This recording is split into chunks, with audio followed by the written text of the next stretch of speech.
What if you woke up tomorrow in America in the year 1900? No phone beside your bed, no running water, just the factory whistle screaming at 5 a.m. You're 12 years old, your hands are already bleeding from yesterday's work, and you've got 14 hours of textile mill ahead. Here's what life was really like in early 1900s America.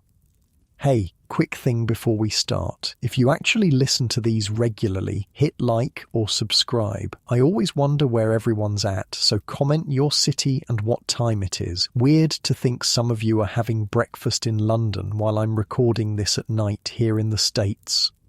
All right, let's head back to 1900. Trust me, it's going to be quite a ride. But first, get comfortable. Seriously, adjust those pillows. Pull up that blanket. Because where we're going, you're going to want to be cozy. Your eyes snap open in the dark, not because you want them to, because the factory whistle just ripped through the Lower East Side of Manhattan like a banshee. 5 o'clock, on the dot, every damn morning. The first thing that hits you is the cold. January in New York, 1900. No central heating, no insulation, just you, your 2 younger siblings, and a paper-thin blanket on a mattress stuffed with corn husks. Yeah, corn husks. They crackle every time you move, and after a few months, they basically turn to dust. But hey, it's better than the floor. You're 12 years old. Your name is Giuseppe, but everyone at the factory calls you Joey. Your family came over from Italy 3 years ago. The American dream, right? Your little brother Marco is pressed against your back, stealing your body heat. He's 9. Too young for the factory, thank God. Your sister Anna, she's 7, curled up at your feet like a cat. The 3 of you share this mattress. Your parents sleep on another one across the room. Room. That's generous. It's more like a box, maybe 10 feet by 12 feet. One window that faces a brick wall 6 inches away. The whole family lives here, eats here, exists here. The smell hits you next. It's complicated. There's the mildew from the walls that never quite dry out, the chamber pot in the corner that won't get emptied until someone makes the trip down 4 flights of stairs to the privy in the courtyard, the smell of unwashed bodies, because bathing means hauling water up those same 4 flights, heating it on the stove if you've got coal, and even then you're basically just moving the dirt around. But mostly, it's the smell of too many people in too small a space. The Kowalskis upstairs with their 6 kids, the O'Briens next door with their 5, the Goldsteins down the hall with their 8. This building, this 5-story walk-up on Orchard Street, it's got maybe 40 families crammed into it, 200 people, 4 toilets. You sit up, careful not to wake Marco and Anna. The corn husks protest. Your mother is already up. You can hear her in the darkness. The scratch of a match. The tiny flame illuminates her face for a second before she lights the kerosene lamp. She looks older than her 32 years. This place, this life, it ages you fast. Giuseppe, she whispers in Italian. Time to get up. Your feet hit the floor and immediately you regret it. The wooden boards are ice cold. There's frost on the inside of the window. Actually inside, you can see your breath in the lamplight, not like your warm bed right now with its soft sheets and thermostat set to whatever perfect temperature you want. You pull on your work clothes, same ones as yesterday and the day before and the day before that. They get washed on Sunday if there's time, if there's soap, if there's energy left after 6 days of work. The shirt is more patches than original fabric at this point. Your mother's had to stitching and restitching with whatever scraps she can find. The pants are too short. You've grown 3 inches this year, but new clothes? That's not happening. Not when the whole family makes maybe $12 a week, if everyone's working, if no one's sick, if the factory doesn't cut hours. Your boots, God, your boots. They used to be your father's. The sole is separating from the leather, and you've stuffed newspaper inside to cover the holes. Your toes poke through anyway. In about an hour, when you're walking through the slush and horse manure of the streets, your feet will be soaked, and they'll stay that way for the next 14 hours. Your mother hands you breakfast, a heel of bread, hard as a brick, and a tin cup of something that might charitably be called coffee. It's mostly chicory and hot water, but it's warm, and that's what matters. You dunk the bread to soften it. Your back teeth hurt. No dentist for people like you. When teeth go bad, you live with it until you can't. Then you find someone with pliers. Papa already gone, you ask, though you know the answer. Hour ago, your mother says. Your father works at the docks, unloading ships. He leaves at 4 to be first in line for work. Some days he gets picked, some days he doesn't. When he doesn't, he comes home with empty hands and empty eyes. You gulp down the coffee water, kiss your mother's cheek. She smells like kerosene and exhaustion. Be careful, she says, like she does every morning. Like being careful is something you have any control over when you're working in a textile mill with machines that could rip your arm off if you zone out for even a second. You're at the door when Anna's voice stops you. Joey? She's awake, peering at you from the mattress. Bring home candy. You force a smile. Sure, Piccola. Candy. There hasn't been candy in months, but lies are free and sometimes they're all you have to give. The hallway is darker than your apartment. No windows here. You feel your way to the stairs by memory, your hand sliding along the greasy wall. The Goldstein baby is crying somewhere. The O'Brien patriarch is coughing that wet tubercular cough that's been getting worse for weeks. Soon he won't be coughing at all. 4 flights down. Each step creaks. Some are rotting through. Mrs. Kowalski broke her ankle on these stairs last month. She still can't work. Her oldest boy, Stefan, he's 14. He's pulling double shifts to make up the money. The front door of the tenement opens onto Orchard Street, and the cold hits you like a physical thing. It's maybe 15 degrees. Your thin jacket might as well be made of paper, but at least you're outside, away from the suffocating closeness of the building. The street is already alive. This is the Lower East Side, the most densely populated place in the world. Yeah, the world. More people per square acre than Bombay, than London, than anywhere. Horse-drawn carts clatter over the cobblestones. Vendors are setting up their pushcarts, selling everything from rotting vegetables to suspiciously fresh meat. The smell of horse manure is everywhere. Frozen in some places, fresh and steaming in others. You step around a dead cat, or maybe it's a rat. Hard to tell in the pre-dawn darkness. The city doesn't clean these streets. Not down here. Not for people like you. Other kids are emerging from tenements, all heading the same direction. You recognize faces but don't know names. Polish kids, Jewish kids, Irish kids, Italian kids like you. All of you moving like a tide toward the factory districts. You fall into step with Tommy Flanagan from 2 buildings over. He's 13, been working at the mills for 3 years already. His left hand is missing 2 fingers, got caught in a loom last summer. The company gave him 2 days off, unpaid. Cold enough to freeze the balls off a brass monkey, Tommy says, his breath making clouds in the air. Least we're not at the coal mines, you say. It's true. Your cousin Salvatore, he's down in Pennsylvania, working the anthracite mines. He's 11, spends 12 hours a day in the dark, picking slate from coal. His letters, when he can get someone to write them, describe a special kind of hell. At least you see sunlight. Sometimes you pass a newsboy, maybe 8 years old, already hawking papers. Spanish flu spreading in Europe. Roosevelt demands reform 2 cents. Get your papers.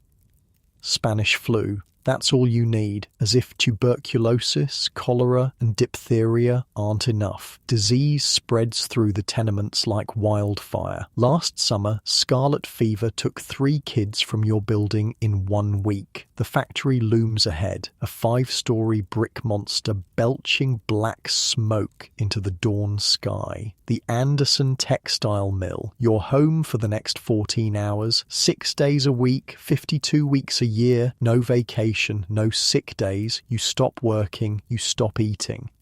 Other kids are converging on the entrance, some as young as 7 or 8, though officially that's illegal now. Officially, the foremen don't check birth certificates. They check if your fingers are small enough to tie the threads, if you're short enough to crawl under the machines, if you're desperate enough to work for $3 a week.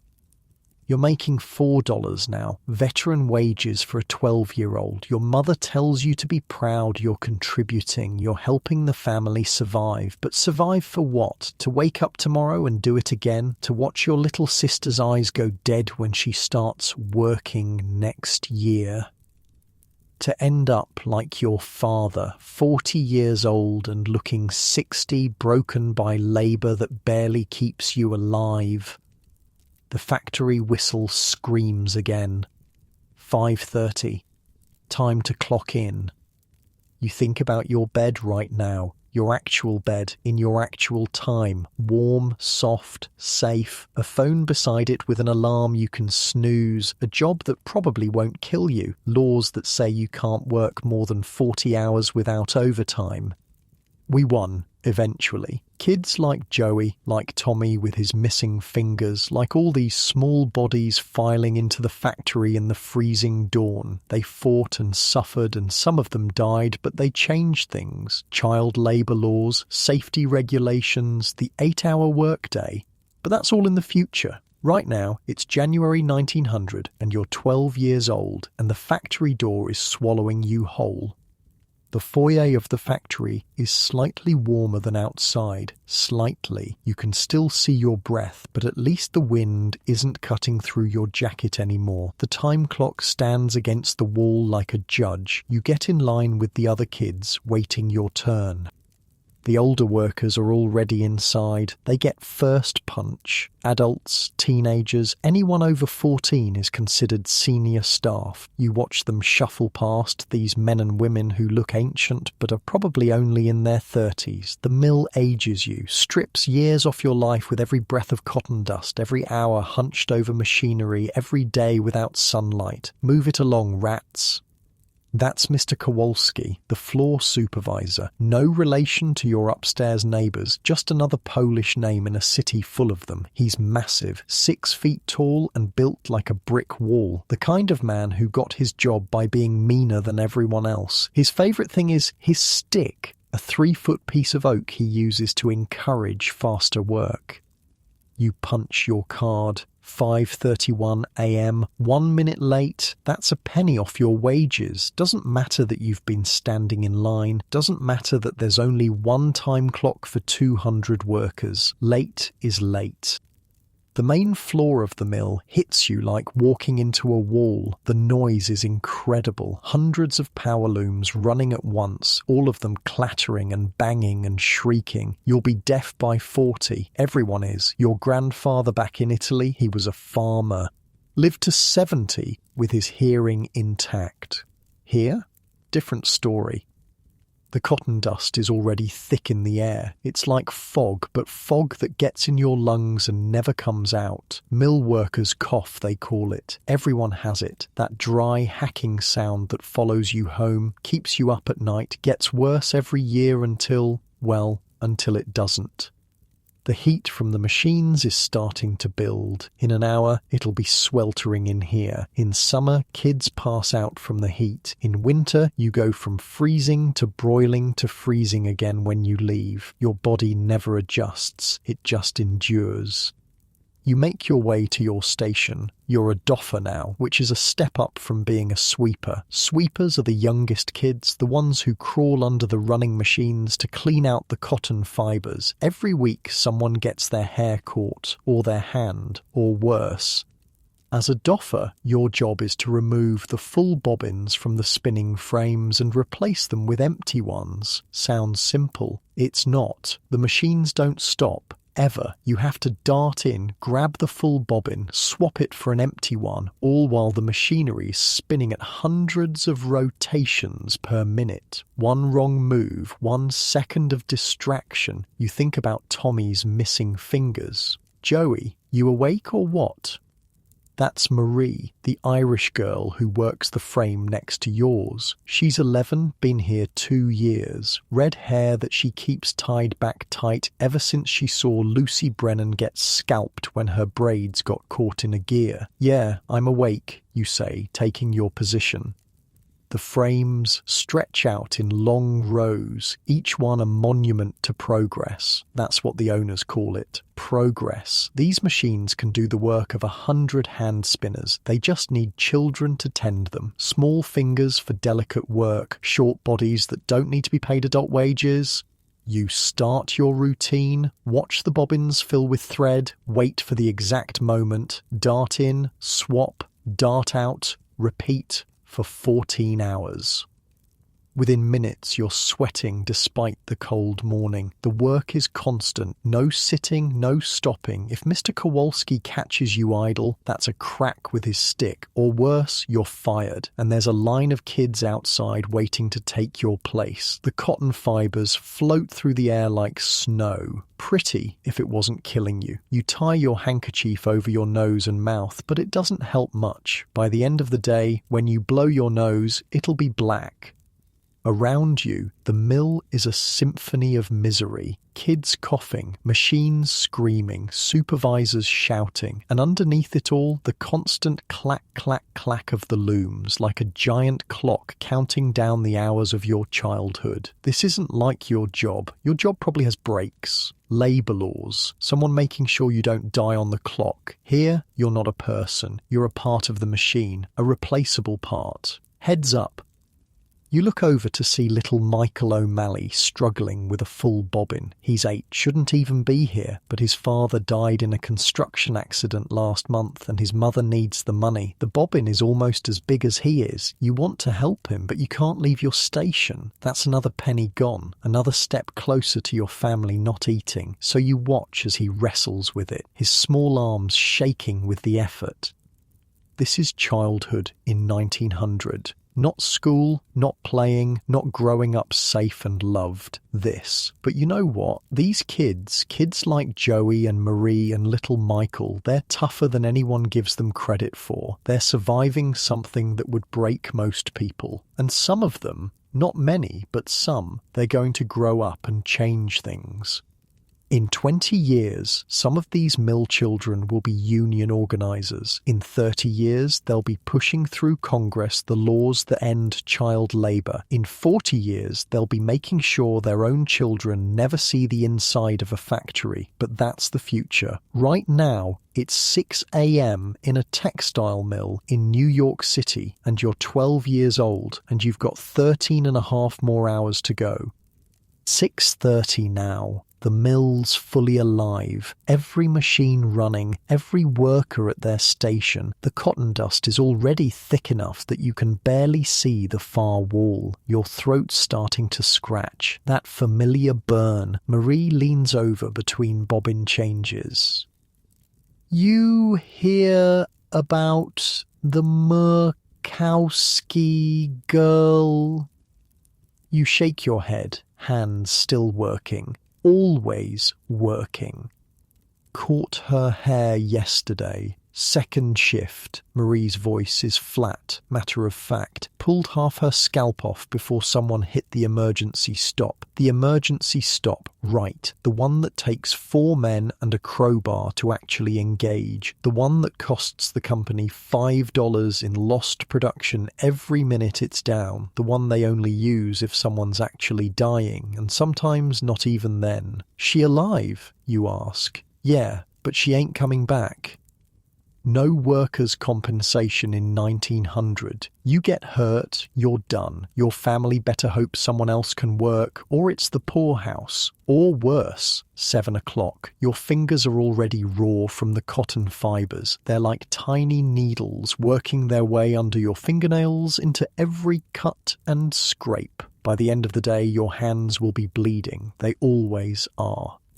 Little Michael O'Malley is struggling again. The kid's too small for this job, even by child labour standards. You watch him trying to reach a high bobbin, standing on his tiptoes, wobbling. Then it happens, his sleeve catches. Michael, but your shout is swallowed by the machine noise.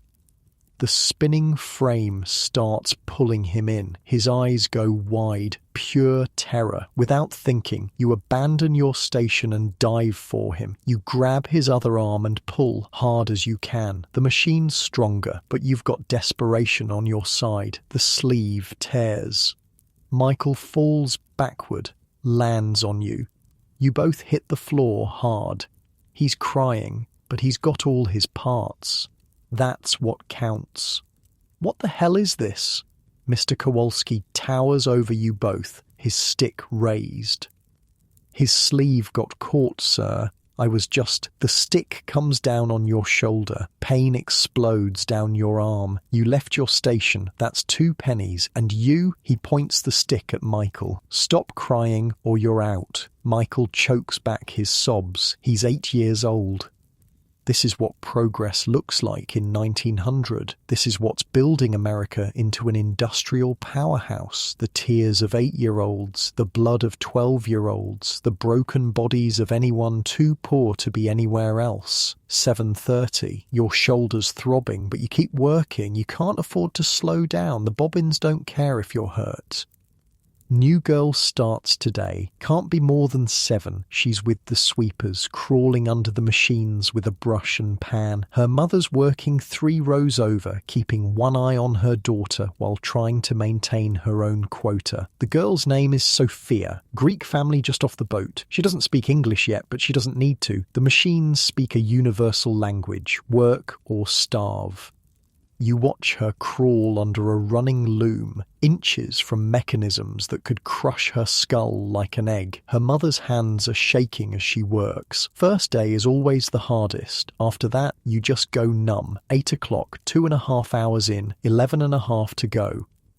Your back is screaming. The human body isn't meant to stand in one position for 14 hours, making the same repetitive motions. You're 12. Your spine is still growing. In 10 years, you'll be permanently hunched like half the adult workers here. But hey, at least you're not at your desk job right now, complaining about your ergonomic chair not being quite right. Joey, Marie hisses. Kowalski's coming. You speed up your movements. Look busy. Always look busy. Even when there's nothing to do, find something. Idle hands don't just do the devil's work here. They get you fired. Kowalski stalks past, his stick tapping against his palm. He stops at Sophia's mother, watches her for a moment, then moves on. She exhales. We all do. 8:30. Someone's throwing up. You can hear it over the machines, which means it's bad. Probably heat exhaustion, even though it's January. The mills are like ovens. All that machinery generating heat, nowhere for it to go. It's a Polish boy, maybe 10. He's on his hands and knees, heaving. The cotton dust makes everyone sick eventually, but some faster than others. Get him out, Kowalski shouts, and dock his pay for the clean-up. 2 older workers drag the boy toward the door. He won't be back. Can't show weakness here. There's 100 kids outside who won't throw up on the floor. 9 o'clock. Break time, someone shouts. Break time. That's funny. You get 15 minutes to use the bathroom, get water, and eat if you brought anything. 15 minutes for 200 workers and 4 toilets. The rush for the privies is insane. Kids are literally fighting to get in line. You've learned to hold it. Better to wait for the afternoon break than waste your entire 15 minutes in line. Instead, you head for the water barrel. It's lukewarm and tastes like metal, but your throat is coated with cotton dust and you need it. You gulp it down, knowing you'll pay for it later when you need to pee and can't leave your station. Marie's beside you, unwrapping a small bundle, half a potato and a slice of bread that's more mould than wheat. Want some? She offers. You shake your head. You're hungry, but not that hungry. Yet. She shrugs and eats it anyway. When you're poor, you don't waste food. Even mouldy food. Your stomach's already destroyed from all the crap you've eaten over the years. What's a little more damage? You hear Roosevelt might run for president, she says between bites. Yeah? Says he'll bust up the trusts, make things better for workers. You want to laugh, but it would hurt your throat. Politicians have been promising to make things better since before you were born. Yet here you are, 12 years old, working in a textile mill for pennies while men in New York mansions light cigars with dollar bills. Maybe, you say, because what else can you say? Hope is all some of us have. 9:15, back to work. The frames seem louder after the break, or maybe it's just that you got used to the relative quiet for 15 minutes. Your ears are ringing. They always are these days. Sometimes at night, lying on your corn husk mattress, the ringing is all you can hear. New problem. One of your bobbins is jamming. The thread keeps breaking. If you can't fix it, production slows. If production slows, Kowalski comes over. If Kowalski comes over, you try to retie the thread, but your fingers are shaking. Exhaustion, hunger, fear, all of it making your hands unsteady. Here, it's Stefan, the Kowalski boy from your building, not the supervisor, the other one. He's 14, been working here since he was 8. His fingers move like lightning, fixing the thread in seconds. "Thanks," you whisper. He nods and moves back to his station. Small kindnesses, that's how you survive here. Looking out for each other when the bosses aren't watching. 9:45. Something's happening at the far end of the floor. Commotion, shouting, then the sound everyone dreads.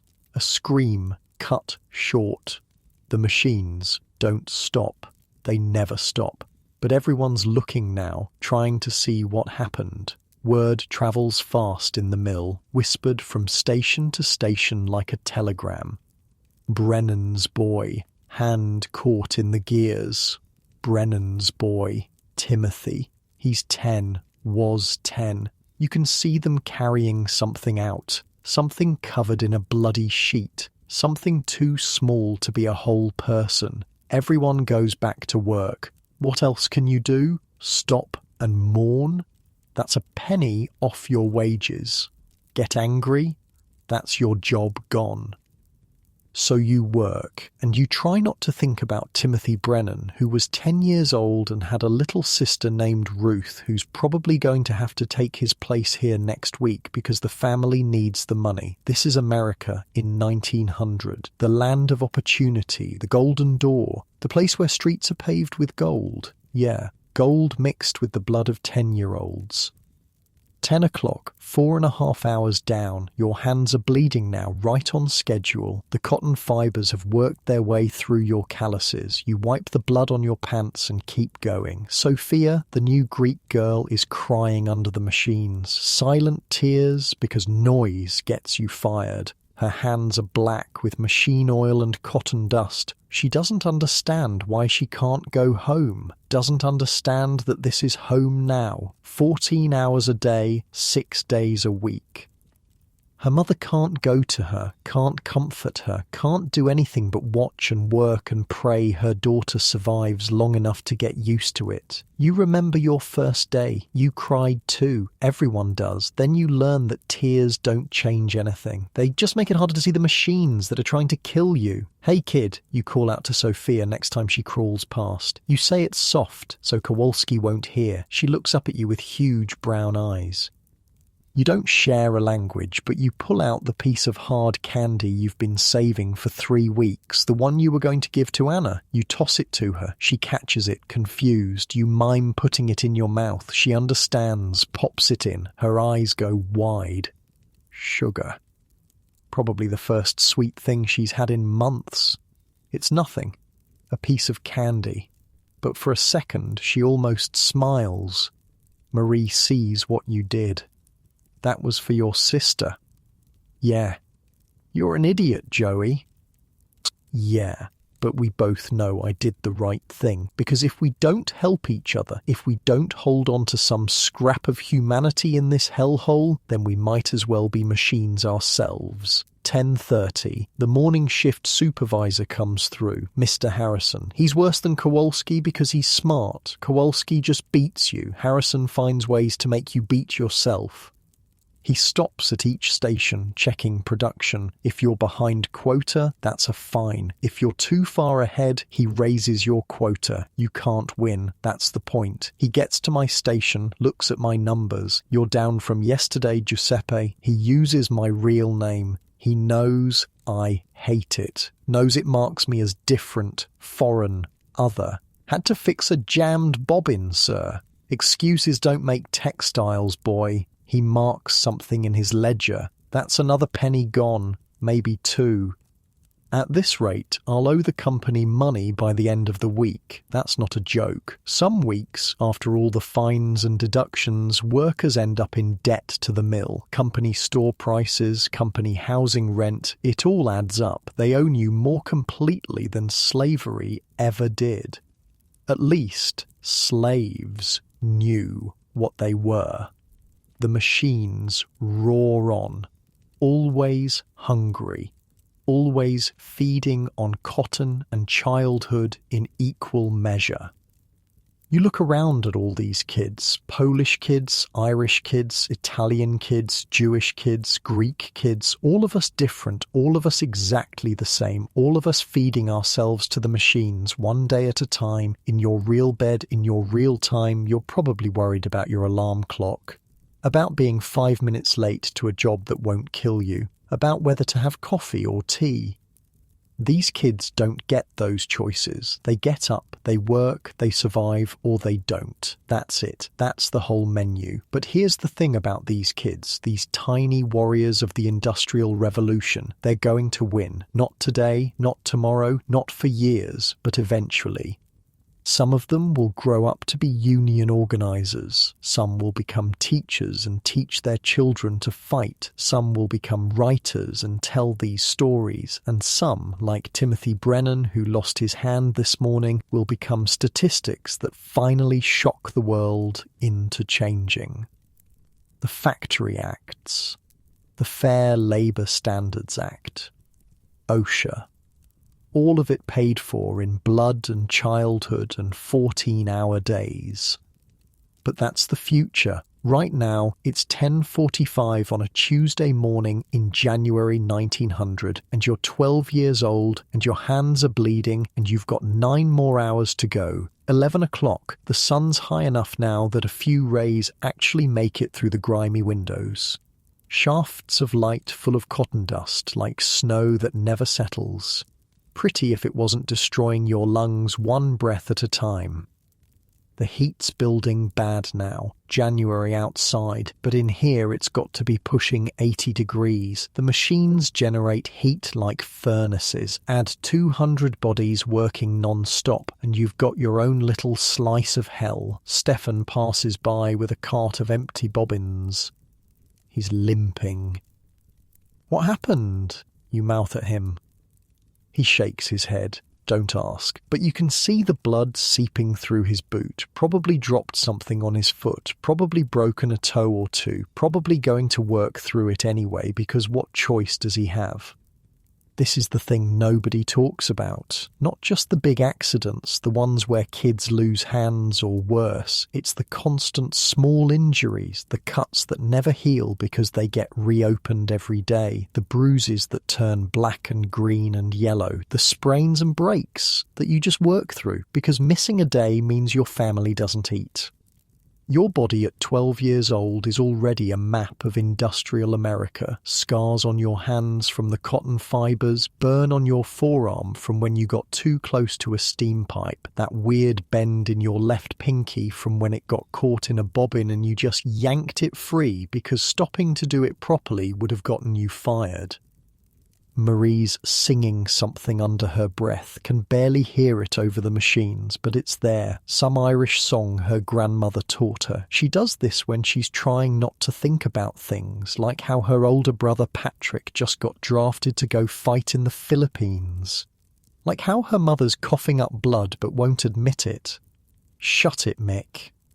That's Anthony Torino working the frame behind us. He's 15, thinks he's tough because he's been here 4 years and still has all his fingers. Marie flips him off when Kowalski's not looking. Shut it yourself, Dago.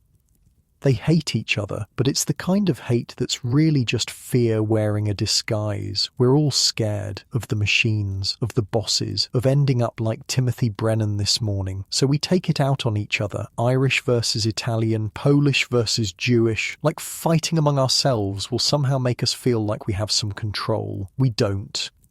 11:15. Your bladder's screaming now. That water you gulped at break was a mistake. But leaving your station means losing money, and you're already down, what, 4 pennies? 5? Lost count. So you hold it, and you think about your bathroom at home, at your real home, in your real time. Probably got 2 bathrooms, maybe 3. Clean. Private. A door that locks. Toilet paper that isn't yesterday's newspaper.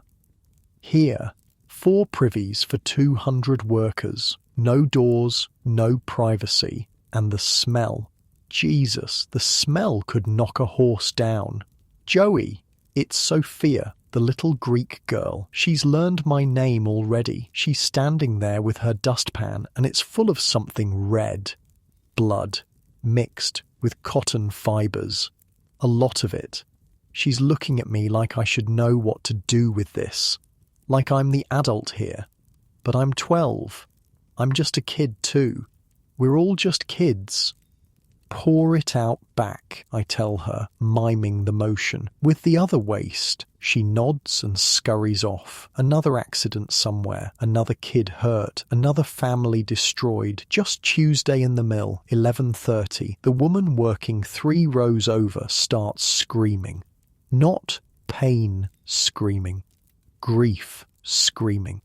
The kind that comes from somewhere deeper than your throat. It's Sophia's mother. Sophia hasn't come back. The woman's trying to leave her station, but Harrison's there, blocking her.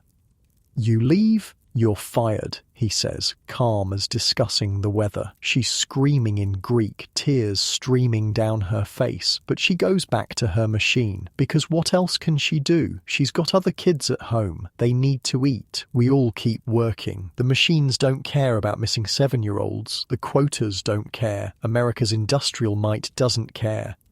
10 minutes later, Sophia comes back. She got lost trying to find the waste area. Just lost. But for 10 minutes, her mother thought she was dead. The woman doesn't even look at her daughter. Can't. Because if she stops working to hug her child, they both go hungry. This is family life in industrial America. Parents and children in the same building, sometimes the same room, but might as well be on different planets. The machines come first. Always. Noon. The whistle blows for lunch. Lunch. That's generous. You get 20 minutes this time. 20 minutes to fight for the privies, find something to eat, maybe rest your legs for 30 seconds. You finally get to pee. Sweet relief. The privy's disgusting, but you're past caring. There's worse things than shit and piss, like the feeling in your hands, which have gone from pain to numbness. That's not good. Numbness means nerve damage, means you're losing feeling, means you might not notice the next time you're too close to the gears. Outside the mill for the first time since dawn, the cold air hits like a slap, but it's clean, no cotton dust. You can actually breathe. Groups of kids sit on the frozen ground, eating whatever they brought. Some have nothing. They just sit there, watching others eat. Pride keeps them from begging, but you can see the hunger in their eyes. You've got half a piece of bread your mother gave you. Was supposed to last all day, but your stomach's eating itself. You tear off a small piece, make yourself chew slowly. Make it last. Tommy Flanagan plops down next to you. His mangled hand is wrapped in a dirty rag. Heard about Brennan's boy, he says. Yeah. Hand got pulled right into the gears, took it clean off at the elbow. Jesus. His old man came by, started screaming at Harrison. They had to drag him out. He gonna sue? Tommy laughs, but it's not funny. Sue with what lawyer? With what money besides? Kid shouldn't have had his hand there? That's what they'll say? Worker negligence. Worker negligence. A 10-year-old boy loses his arm and it's his fault for not being careful enough around machines that could kill a grown man. You hear about the strike talk? Tommy lowers his voice. What strike talk? Some of the adults talking about walking out, demanding shorter hours, safety equipment. They're dreaming. Maybe, but that place in Chicago, Pullman, workers there actually did it, shut the whole operation down. And? Army came in, broke it up, bunch of people died. Of course they did. That's how it always ends. Workers demand to be treated like humans, and the government sends in troops to remind them they're not. But still, the idea of it, of everyone just stopping, of saying no more, of making the machines go silent, it's a dangerous thought, the kind that gets people blacklisted, or worse. 12:15, back inside. The afternoon shift is always worse. You're tired, hungry, and the heat just keeps building. By 2 o'clock, it'll be over 90 degrees in here. Kids will start passing out. Happens every day in summer, even in winter if the machines run hot enough. You take your position. Marie's already there, working. But something's different. Her hands are shaking. You okay? She doesn't answer. Then you see it. Blood on her skirt. A lot of it. Marie, you hurt? She shakes her head, won't look at me, and then you understand. She's 13, she's becoming a woman, and she can't leave her station to deal with it. This is what it means to be a girl in the mills. No privacy, no dignity, no acknowledgement that your body has needs beyond being a pair of hands to work the machines. You want to help, but what can you do? You're a 12-year-old boy. You don't even fully understand what's happening to her, and even if you did, there's nothing to be done. She'll stand there and bleed through her clothes and keep working because that's what you do. That's what we all do. 12:30. New crisis. One of the main drive belts upstairs snaps. The whole building shakes when it happens. Sounds like thunder. For a second, just a second, some of the machines stop. The silence is deafening. You hadn't realized how loud it was until it wasn't. Your ears ring in the quiet. Then Kowalski's voice. Back to work, mechanics will fix it. But for that moment, that brief moment of silence, you remembered what the world sounds like without machines. Birds, maybe. Wind. Human voices at normal volume. You'd almost forgotten. The mechanics rush upstairs. These are the skilled workers, the ones who actually make decent money. They know how the machines work, how to fix them, how to keep them running. They're like priests in the church of industry. The rest of us are just sacrifices. 1 o'clock? You've been here 7.5 hours? 6.5 to go? Your feet have gone past hurting to that weird place where they're both numb and on fire at the same time. You shift your weight from foot to foot, but it doesn't help. Nothing helps except getting off them, and that's not happening for another 6 hours. A new kid starts this afternoon. They always start kids in the afternoon when they're desperate for workers. This one's maybe 9, skinny as a rail, polish from the look of him. His mother's with him, talking rapid fire to Kowalski in broken English. He's a good boy, strong, he work hard. Kowalski's not even listening. He's looking at the kid's hands. Small, nimble, perfect for the machines. $3 a week. Take it or leave it. The mother nods frantically. Yes, yes, thank you, thank you, thank you, for the privilege of feeding her son to the machines, for the opportunity to watch him age 5 years in 5 months, for the chance to maybe, possibly, keep her family from starving. The kid's name is Stanislaw. Stan. He's assigned to the sweepers. Within an hour, he'll be under the machines, crawling through cotton dust and oil, trying not to get his hair caught, trying not to die. Welcome to America, Stan, land of the free, home of the brave, where 9-year-olds work 14-hour days so that rich women in Boston can have cheap cloth for their dresses. You watch him disappear under a loom and try to remember what it felt like to be new here. to still have hope that it would get better, that if you worked hard enough, you could work your way up, maybe become a mechanic, maybe even a supervisor. But then you look at the adult workers, the ones who've been here 20 years, bent backs, ruined lungs, missing fingers, still making barely more than you, still one accident away from disaster. There's no working your way up. There's just working until you can't anymore. 1:15. Something's happening at the loading dock. Commotion, shouting, not the usual kind. Word spreads like wildfire. Roosevelt's here. Theodore Roosevelt, the governor of New York, here at the mill. Everyone's trying to look without looking like they're looking. Even Kowalski seems nervous. Harrison's practically vibrating. Then he walks in, Roosevelt, shorter than you expected, but with this energy that fills the room. He's got a whole group with him. Men in suits with notebooks. A woman with one of those new camera things. They're here about Timothy Brennan, the boy who lost his arm. Someone, somehow, got word to the governor's office. Roosevelt walks right up to one of the machines, looks at it, looks at the kids working it. His face is like stone. "How old are you, son?" he asks Marie. 13, sir. "And how long do you work each day?" 14 hours, sir. He writes something in a notebook, moves to the next kid, and the next, asking questions, taking notes. The photographer's camera keeps flashing. He gets to you. "What's your name?" "Joey, sir. Giuseppe." "Italian?" "Yes, sir." "How old?" 12, sir." He looks at your hands, at the blood and scars. "From the work?"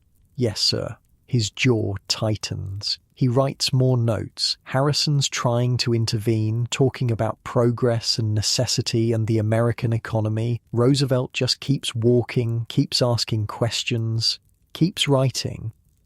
He stops at little Stan, the new boy, who's just crawled out from under a machine. This boy can't be more than 9. "He's small for his age," Harrison says quickly. "I wasn't talking to you." The room goes quiet. Even the machines seem to hum softer. Roosevelt kneels down, eye level with Stan. "How old are you, really?" Stan looks at his mother, terrified. She nods. 9, sir." Roosevelt stands, turns to Harrison. "This ends. Sir, you have to understand. These people need the work. Children. These are children. The families depend. Then pay the adults enough that they don't need to send their babies to work." He's angry now, really angry. You can see it in how he holds himself, controlled but barely. "Change is coming," he says to the room, "to all of us. I promise you that." Then he's gone, just like that. Whirlwind in and out. For a minute after he leaves, nobody moves.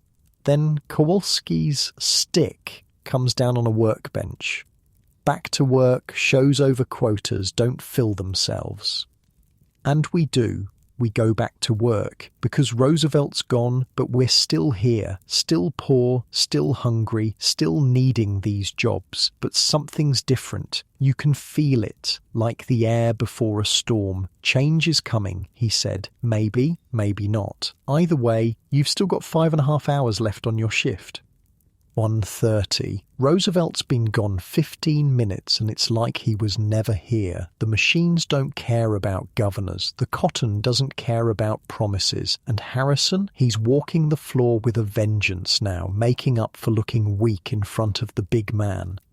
"You think that changes anything?" he says to no one in particular, to all of us. "You think some politician's going to shut us down? This mill employs 800 people, 800 families eating because these machines run." He stops at my station, looks right at me. "You want to go back to Italy, Giuseppe? Back to starving in Sicily?" I keep my eyes on my work. Don't answer. There's no right answer. That's what I thought. He moves on, but his point is made. We're trapped. All of us. The mill knows it. Harrison knows it. Hell, even Roosevelt probably knows it. You can't just shut down child labor without shutting down half the families in New York. 2 o'clock. The heat's unbearable now. January outside, but in here it's like August in hell. Sweat's pouring off everyone. The younger kids are swaying on their feet. Then it happens. Little Stan, the new boy, he just drops. 1 second he's sweeping under a machine, next second he's face down on the floor. His mother screams, tries to run to him. "Stay at your station," Kowalski shouts, but she doesn't. She runs to her boy, pulls him out from under the machine. He's breathing, but his lips are blue. Heat exhaustion, maybe worse. "Get him water," someone says. "Get him outside," says another. But his mother just holds him, rocking back and forth, saying something in Polish over and over. A prayer, maybe, or a curse. Hard to tell the difference sometimes. Harrison appears. "You left your station." The woman looks up at him. There's something in her eyes I've never seen before. Not fear. Not anger. Something else. Something empty. "Fire me," she says in English. Clear as day. "Fire me." And he does. Right there. Her and the boy both. Out. She carries Stan toward the door. He's conscious now, sort of. Mumbling. She doesn't look back. That's 2 workers gone. 2 quotas that need filling. The machine's slow for nobody. You, Harrison points at a kid from the spinning frames, you're on sweeping now. Just like that. Someone else's tragedy becomes someone else's opportunity. That's how it works. Musical chairs, except when the music stops, someone loses a finger. Or worse. 2:15. My hands have stopped bleeding. That's not good news. Means the nerve endings are so damaged they're not even responding anymore. I flex my fingers, try to get some feeling back. Nothing. Marie's having a bad time. The blood's showing through her skirt now. Some of the boys are noticing, making comments. "Shut your mouth, Anthony," I tell him. "What are you? Her boyfriend?" I'm someone who's not a complete arse. He steps toward me, fists up. He's 15, 3 years older, 30 pounds heavier. "Boys," Kowalski's stick comes down between us. "Fight on your own time. Company time is for work." Anthony backs off, but he gives me a look. This isn't over. Great, like I needed another problem. 2:30. The girl at the end of our row starts laughing, not regular laughing, the kind that means something's broken inside. Her name's Catherine, been here 4 years. She's 14 now, but looks 40. The mill does that, ages you in dog years. She's just standing there, laughing at her machine, laughing at the cotton, laughing at nothing. "Catherine," Marie tries. "Catherine, stop." But she doesn't. She laughs harder, tears streaming down her face. Kowalski starts toward her, but one of the older women gets there first, puts an arm around Catherine, whispers something. The laughing turns to sobbing, quieter, less likely to get her fired. "Her brother died yesterday," the woman explains to Kowalski. "Consumption." Kowalski actually pauses. For 1 second, he's almost human. 5 minutes, he says, then back to work. 5 minutes to grieve your brother, then back to feeding the machines. That's mercy in the mill. 2:45. The accident whistle. That's 3 today. Average is 2. 3 means someone's dead or close to it. The machines don't stop. We've learned to work while listening for details. Whispers passed from station to station. 3rd floor. Spinning room. New girl. How bad? Bad. Always bad. Nobody blows the accident whistle for a cut finger. You think about your job, your real job. In your time, they probably have meetings about workplace safety, committees, regulations, someone whose whole job is making sure nobody gets hurt. Here, the accident whistle is the safety system. Lets everyone know to work harder so they're not next. 3 o'clock, 9 hours down, 5 to go. Your feet don't even feel like feet anymore. They're just pain stumps you're balancing on. Your back is screaming. Your hands are numb. Your throat is raw from the cotton dust. This is the wall. Every day around 3, you hit it. The wall where your body says no more. Where every instinct screams to just sit down, just for a minute, just rest. But you can't. You know what happens to kids who sit down. They don't get back up. Not as workers anyway. So you push through. You find that place inside where you go when things get bad, that nothing place, where you're not really here, where you're just hands doing work. No thoughts, no feelings, just motion. It's how you survive, how we all survive, by not being completely here. 3:15. Marie collapses. Not completely. She catches herself on the machine, but her legs gave out for a second. She's pale as paper. "I'm okay," she says before anyone can react. "I'm okay." But she's not. She's lost too much blood. Hasn't eaten, been standing for 9 hours straight. I make a decision, probably stupid, definitely going to cost me. "I need the privy," I announce. Kowalski looks at me. "You went at lunch. Emergency." He marks it in his book. That's another penny, maybe 2. But I don't go to the privy. I go to the break room where they keep the medical supplies. Medical supplies. That's funny. It's a box with some rags and a bottle of something that might be alcohol. I grab some clean rags, stuff them in my shirt. There's also a piece of bread someone left. I take that too. Theft.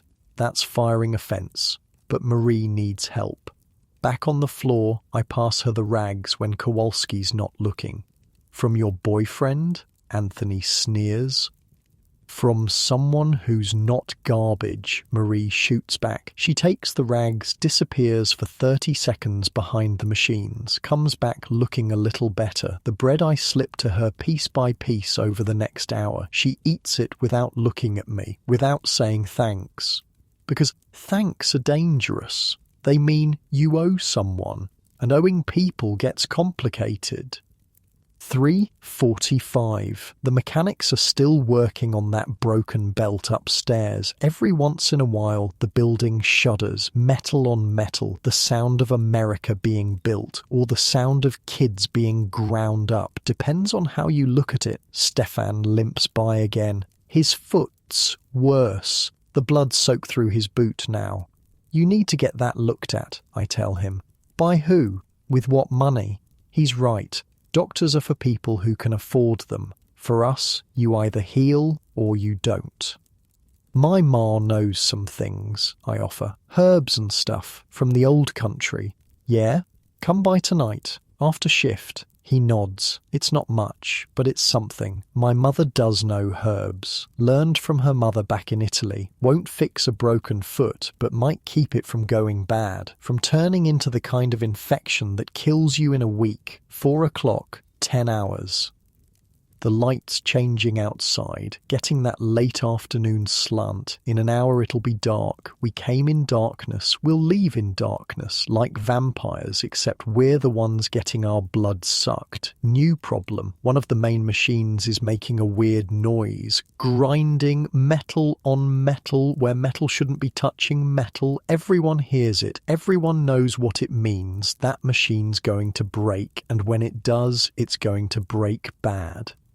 But nobody says anything, because stopping the machine means stopping production, and stopping production means Harrison asking why, and explaining means admitting you knew it was going to break but didn't say anything earlier. So we all just work around it, stay as far away as possible, wait for the inevitable. 4:15, it happens.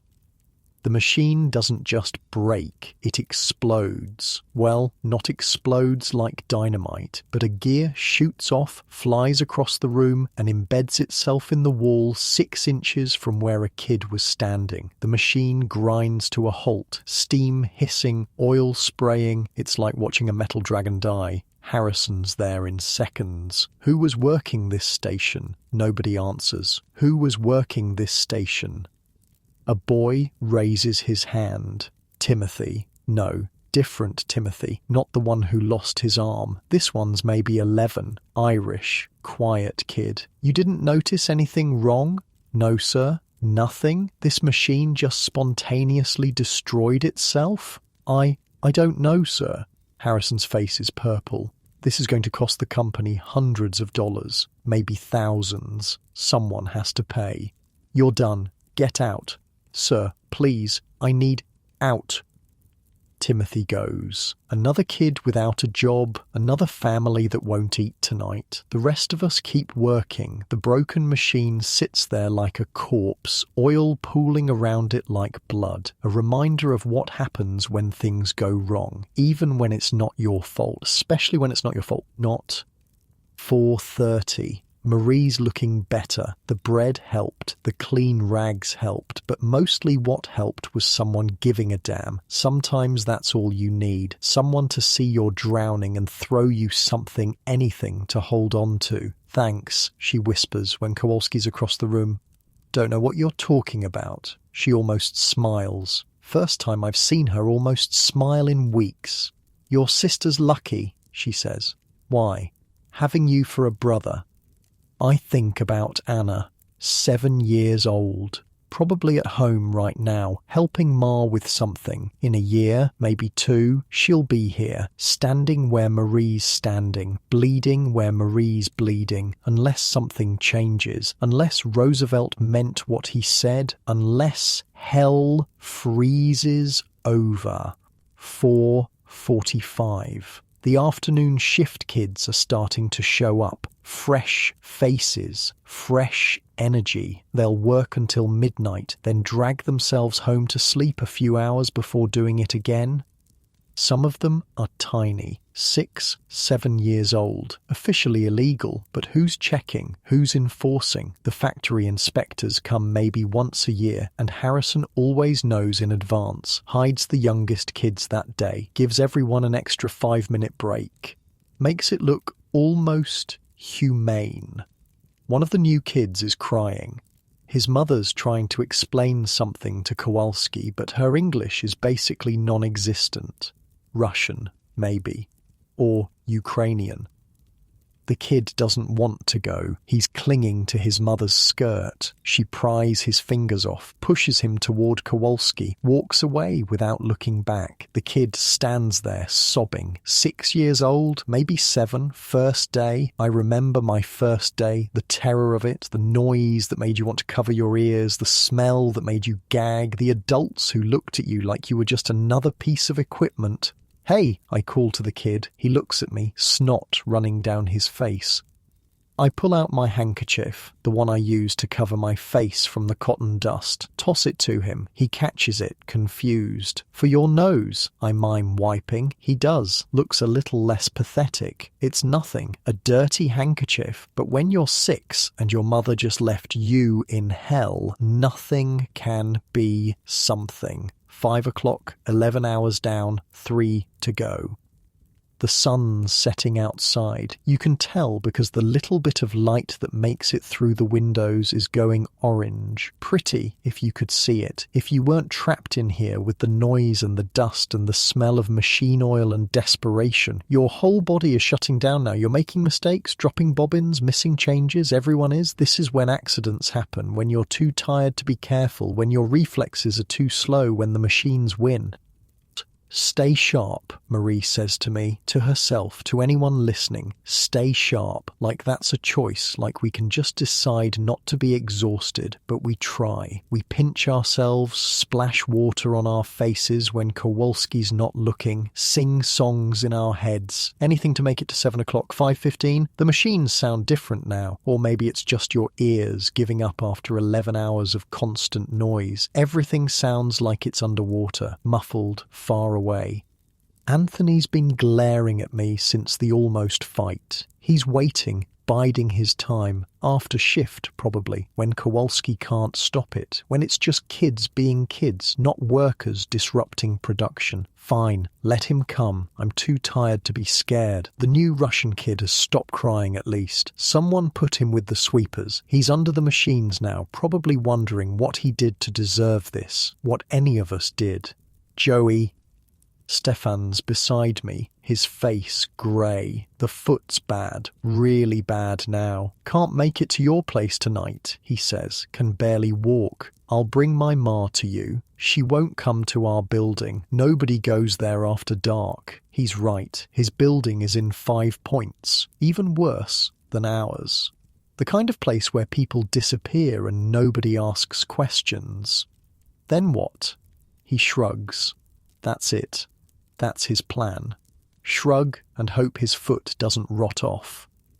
This is healthcare in 1900. This is what happens when you're too poor to matter. 5:30. Harrison's making rounds again, checking quotas. He stops at each station, making notes. Some kids speed up when they see him coming, trying to look productive, trying to avoid the fine. But speeding up when you're this tired is dangerous. A Polish girl 3 rows over learns this the hard way. She's trying to change bobbins fast, show Harrison she's working hard. Her sleeve catches.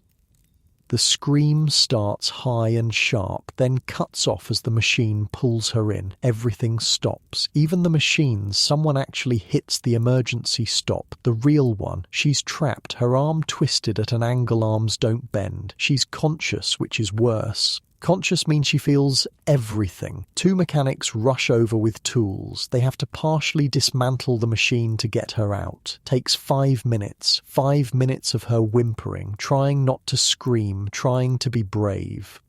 When they finally free her, her arm is mangled, bone showing through skin, blood everywhere. Her mother works here too. She runs over, holds her daughter, says something in Polish that sounds like a prayer and a curse mixed together. Harrison's there with his ledger. She's done here, he says, like he's talking about a broken machine part. Clear her out. She needs a doctor, her mother cries. Then take her to one. With what money? Harrison doesn't answer, doesn't need to. We all know the answer. There is no money, there is no doctor. There's just a 13-year-old girl with a destroyed arm and a mother who can't afford to fix it. They carry her out. She's quiet now. Shock, probably. Or just accepting what we all learn eventually. Nobody's coming to save you. The machines start up again. Always the machines. Marie's shaking. That could have been me. Could have been any of us. But it wasn't. Today. She's right. Today it wasn't us. Tomorrow, next week, eventually the machines get everyone. 5:45. The blood's still on the floor where the Polish girl was hurt. Nobody's cleaned it up. We just work around it, step over it, pretend it's not there. But it is there. Dark and sticky and real. Evidence that this place eats children. The new Russian kid sees it and starts crying again. Can't blame him. His first day and he's seen 2 kids mangled. Welcome to America, kid. Land of opportunity. Someone should write about this, Marie says suddenly. Write about what? This. Us. What happens here? Who'd read it? I don't know. People. Regular people. The ones buying the cloth we make. I want to laugh. Regular people don't care where their cloth comes from. They care that it's cheap. Our blood makes it cheap. Maybe that Roosevelt guy, she continues, maybe he'd read it. He was just here. He saw it himself. But he can't be everywhere. Can't see every mill, every factory. She's got that look. The dangerous one. The one that means she's thinking thoughts that could get her fired. Or worse. 6 o'clock. 1 more hour. Your body's not even pretending to work right anymore. You're dropping every 3rd bobbin. Your timing's off. Your hands won't close properly. This is when kids lose fingers, when exhaustion wins and the machines take their toll. Stay awake, I tell myself, out loud, don't care who hears. Talking to yourself now, Giuseppe? Anthony calls out, going crazy like Catherine? Least I'm not going ugly like you. Weak comeback, but it's all I've got. My brain's running on fumes. He steps toward me again, but then something weird happens. Stefan steps between us. Stefan, who can barely walk. Leave him alone, Tony. Or what? You'll bleed on me? Or I'll tell everyone about that thing you did. You know, the thing. Anthony's face goes white. Whatever Stefan knows, it's bad. You wouldn't. Try me. Anthony backs off, goes back to his station. Crisis averted, for now. What thing? I ask Stefan quietly. No thing, but he doesn't know that. I almost laugh. Almost. 6:15, 45 minutes. The night shift is fully here now. Fresh workers ready to take our places. They look so clean, so rested. Were we ever that clean, that rested? Some of them are adults, real adults, not just teenagers. They get the night shift because it pays an extra 50 cents. 50 cents to work in the dark, when the accident rate doubles. When the exhaustion is so bad, people hallucinate. I see my replacement, a Polish kid, maybe 10. He's watching me work, learning the rhythm. In 15 minutes he'll take my spot and I'll finally be able to leave. If I make it 15 more minutes. You know what I want? Marie says suddenly. What? Ice cream. The randomness of it makes me actually look at her. Ice cream? Yeah, had it once, at Coney Island. My uncle took me before he died. Vanilla, cold and sweet, and she trails off, lost in the memory of one perfect moment in a life full of imperfect ones. What do you want? She asks me. I think about it. What do I want? Besides the obvious, besides not being here. To see the ocean. You've never seen the ocean? Saw it from the ship when we came over, but not really. Not standing on a beach, not touching it. It's salty. Yeah? Yeah, and loud. Waves crash all the time, like machines, but better? Different. We're quiet for a moment. Two kids dreaming about ice cream and oceans while standing in hell. 6:20. The supervisor for the night shift arrives. Mr. Brennan, no relation to the kid who lost his arm this morning, just another Irish name in a city full of them. He and Harrison talk near the office, probably about Roosevelt's visit, about the Polish girl's accident, about the cost of it all. Not the human cost, the dollar cost. Always the dollar cost. 6:25. So close now, so close to leaving. Your legs are shaking, actually shaking, like when you have a fever, except you're not sick, just exhausted beyond what bodies are meant to handle. The Russian kid throws up, just leans over and empties his stomach right there on the floor. Nothing in it but bile and the bread they gave him at dinner break. His supervisor cuffs him on the head. Not hard, but hard enough. Clean it up. The kid doesn't understand English, but he understands the tone. Starts trying to clean it with his hands, his bare hands. Jesus Christ. I grab some cotton waste from my station, toss it to him, show him how to use it to soak up the mess. He looks at me like I'm an angel, like I've just saved his life. All I did was give him some garbage cotton. But when you're 6 and covered in your own vomit in a factory in a country where you don't speak the language, garbage cotton is salvation. 6:30. Night shift's taking over. That's time, Kowalski shouts. Day shift out, night shift in. The relief is physical, like someone just took a boulder off your shoulders, but we don't run for the door. We can't. Our bodies won't move that fast. We shuffle. Exhausted zombies heading for the exit. Marie's beside me. We don't talk. Too tired for words. The time clock is ahead. The beautiful, terrible time clock that says we're done for today. Punch out. 6:31. 13 hours, minus breaks, minus fines, minus everything they can think of to take from us. $3.70. That's what I made today, if I'm lucky. If Harrison doesn't find more reasons to dock me. $3.70 for 13 hours of my childhood. The cold air outside hits like a baptism. Harsh, but cleansing. No cotton dust. No machine oil, Just New York in January, dirty and frozen and beautiful because it's not the factory. Stefan's limping worse than ever. You sure about not coming? I ask. Can't make it that far. Then what? Hey, Giuseppe, Anthony. Of course, he's been waiting.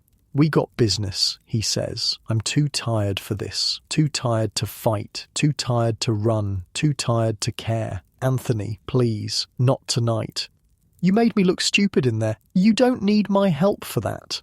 Wrong thing to say. His fist connects with my stomach. I double over, gasping. But then Marie's there, and Stefan, and 2 other kids I don't even know. Touch him again and we all jump you, Marie says, matter of fact, like she's stating the weather. Anthony looks around. 5 against 1, even he's not that stupid. This isn't over, he says.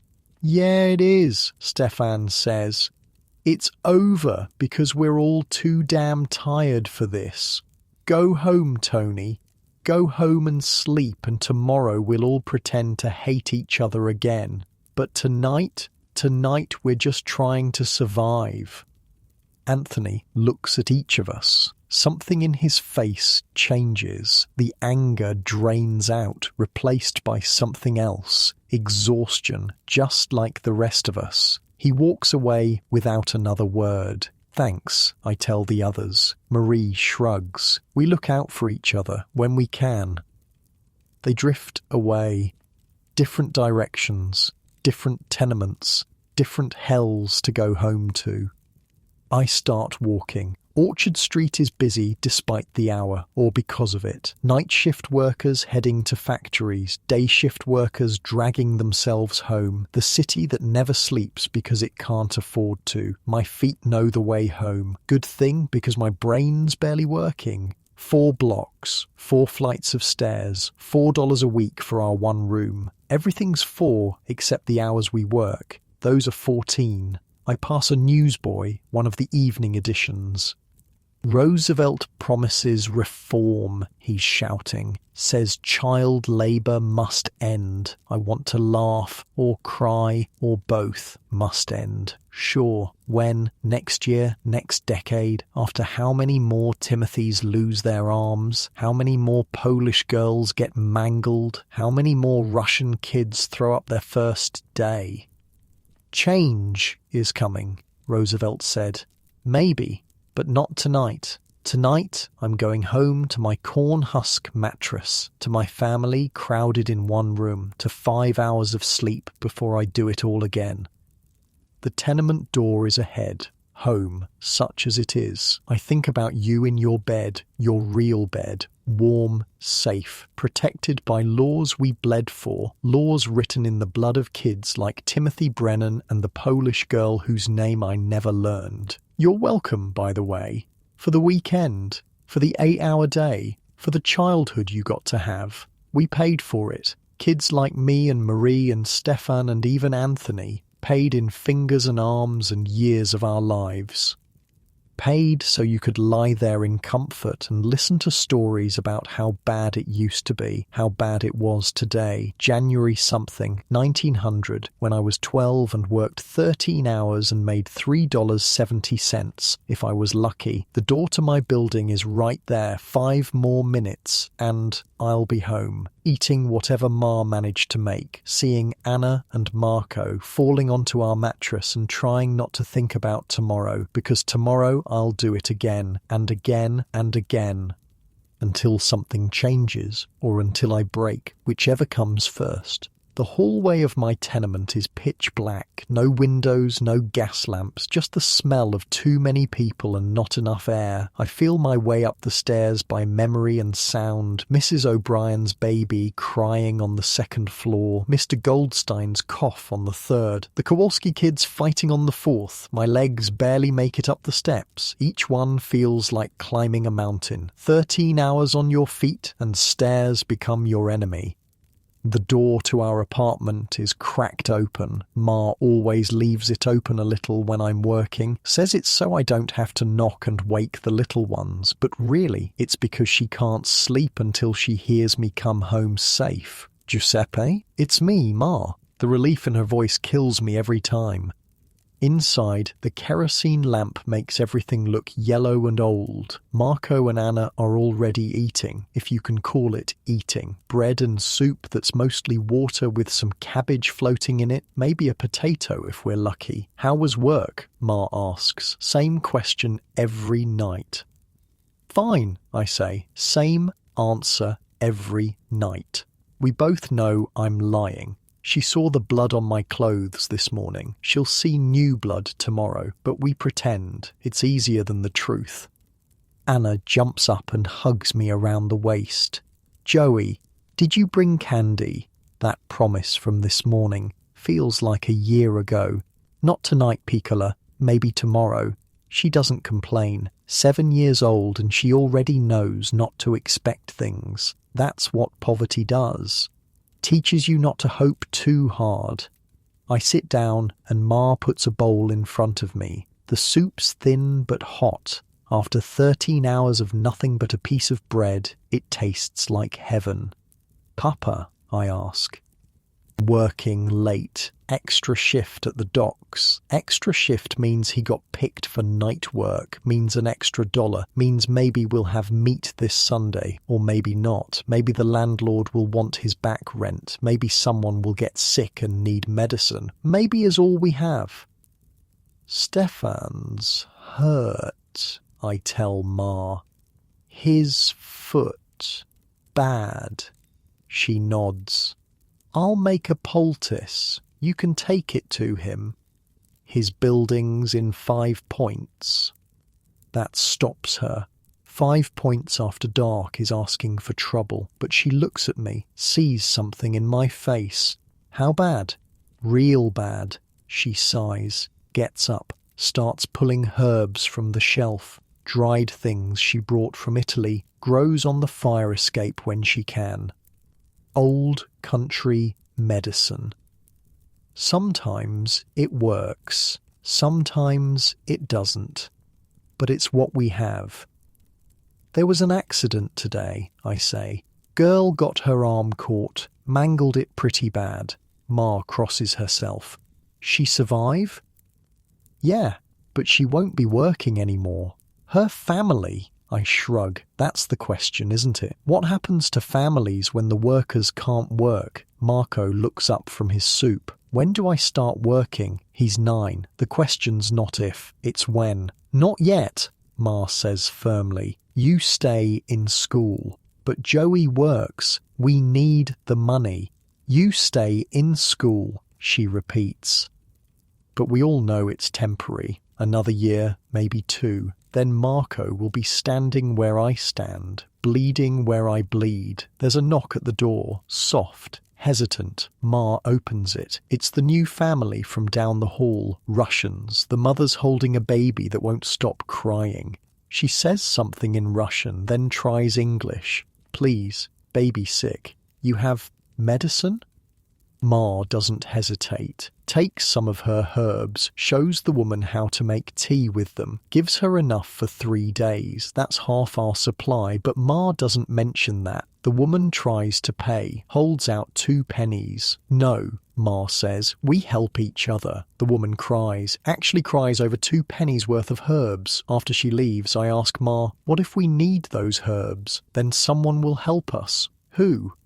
She doesn't answer because we both know. Maybe nobody.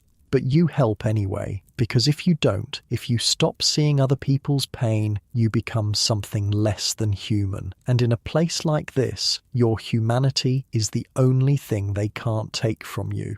Not for lack of trying, though. Anna's tugging at my sleeve. Joey, tell us a story. I'm tired, Anna. Please? About Italy? Italy. I barely remember it. Left when I was 9, but I remember enough. The sun that actually felt warm, the smell of real food, the sound of people laughing because they were happy, not desperate. Okay, one story. I tell them about the lemon trees behind our house. How you could pick them right off the branch.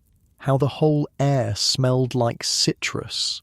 How Nonna would make lemonade so sweet your teeth hurt. It's mostly lies. We were poor there too. The lemons were sour. Nonna died before we left, but Anna and Marco don't need the truth. They need something beautiful to think about while falling asleep on corn husk mattresses in a tenement that smells like piss and desperation. Why did we leave? Marco asks. The real answer, because we were starving, because the landowners took everything, because America promised something better. For opportunity, I say instead. Marco looks around our one room, at the frost on the inside of the window, at the chamber pot in the corner, at our parents' exhausted faces. This is opportunity? It's better than what we had. Is it though? At least in Italy we starve together as a family. Here we starve separately, in shifts. Someone's shouting in the hallway. Mr. O'Brien, drunk again, his wife pleading with him to quiet down, then a crash, then silence. Tomorrow, Mrs. O'Brien will have a black eye. She'll say she walked into a door. We'll all pretend to believe her. Time for bed, Ma says. Marco and Anna curl up on their part of the mattress. I'll join them soon, but first I need to take the poultice to Stefan. Be careful, Ma says, handing me the wrapped herbs. Always am. Another lie we both pretend to believe. Outside, the temperature's dropped even more. My thin jacket is useless. The walk to 5 Points is 20 minutes in good weather. Tonight it'll take 30, maybe 40. The streets are different at night, darker, meaner. The day workers are inside. The night people are out. Drunks, thieves, women selling themselves for food money, kids younger than me running in packs, picking pockets. This is the other economy, the one that runs on desperation and darkness. I keep my head down, walk fast, don't make eye contact, don't look like a target, don't look like anything. 5 Points is worse than our neighbourhood. If our tenement is hell, 5 Points is hell's basement. The buildings lean against each other like drunks. The streets are more sewage than cobblestone. The smell is indescribable. Stefan's building doesn't have a door, just an opening where a door should be. I climb to the 3rd floor, stepping over people sleeping in the hallway, or maybe not sleeping, hard to tell, better not to know. Stefan's family has 2 rooms, luxury by 5 Point standards. His mother answers, recognizes me from the mill. Joey, what are you doing here? Brought something for Stefan's foot. She lets me in. Stefan's on a mattress that makes ours look fancy. His foot is swollen to twice its size. The colour is wrong, purple and green and yellow. Jesus, Stefan. Yeah, it's not great. I unwrap the poultice, show his mother how to apply it. It won't cure him, might not even help, but it's something. Thanks, Stefan says. You're Ma's good people. She tries. His little brothers are watching from the corner, 3 of them. All under 8, all future mill workers. You should get that looked at by a real doctor, I tell him. He laughs, actually laughs. Sure, I'll just use all that money I don't have. If it goes bad, I know what happens if it goes bad. We both do. Infection, fever, death, or if you're lucky, amputation. One-legged Stefan. Try getting work then. Roosevelt says things are going to change, I offer. Roosevelt says a lot of things. You don't believe him? Stefan shrugs. I believe he means it. But meaning it and doing it, different things. You know how many kids work in New York? Thousands. Tens of thousands. You can't just stop that. The whole city would collapse. He's right. We're the foundation everything else is built on. Child labour is the engine of American industry. Stop the engine. The whole machine breaks down. Maybe that's what needs to happen, I say. Maybe it all needs to break. And then what? We all starve? We're already starving. No, we're almost starving.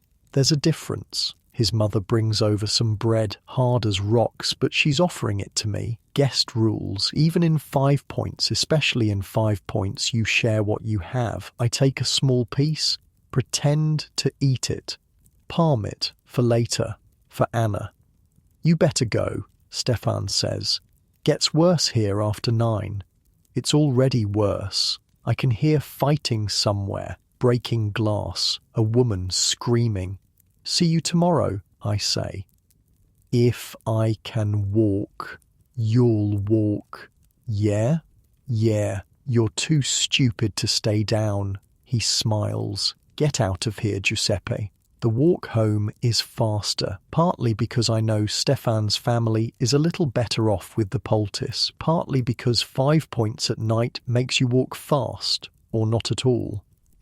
But mostly because I'm so tired, I'm basically sleepwalking, my body just carrying me home on autopilot. I pass a church, Presbyterian, I think.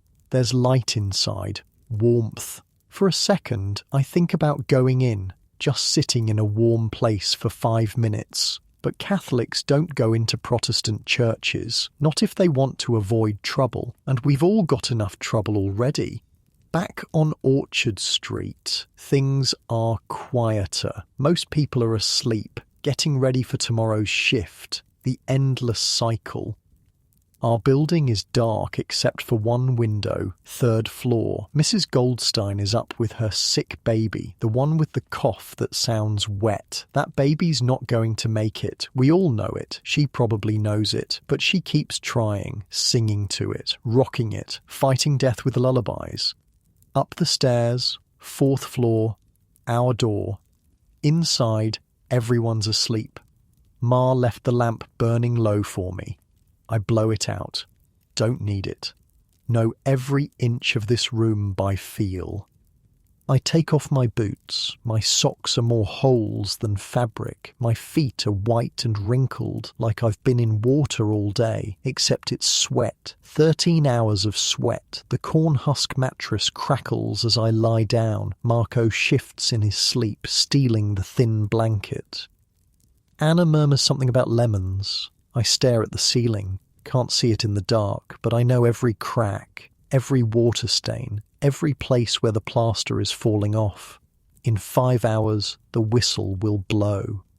In 5 hours, I'll get up and do it again. In 5 hours, another day of my childhood will be fed to the machines. But right now, for these 5 hours, I'm just a 12-year-old boy lying between his siblings, in a room that's too small, in a building that's falling apart, in a city that doesn't care if he lives or dies. This is the American dream in 1900. This is what built the richest country in the world. This is what progress looks like when you're on the bottom. And tomorrow we'll do it again, because we don't have a choice, because our families need to eat, because the machines are hungry and we're the only food they accept. But someday it'll be different. Has to be, Roosevelt promised. The Polish girl's mangled arm demands it. Timothy Brennan's missing hand insists on it. All of us, all these children of the mills, we're writing the future in our blood and sweat and exhaustion. Someday they'll read what we wrote. Someday they'll understand what it cost. Someday, but not tonight. Tonight, I'm just tired. So tired I can't even finish the thought. The darkness takes me, deep and dreamless, and somewhere in the distance, barely audible through the thin walls and dying night, a church bell chimes midnight.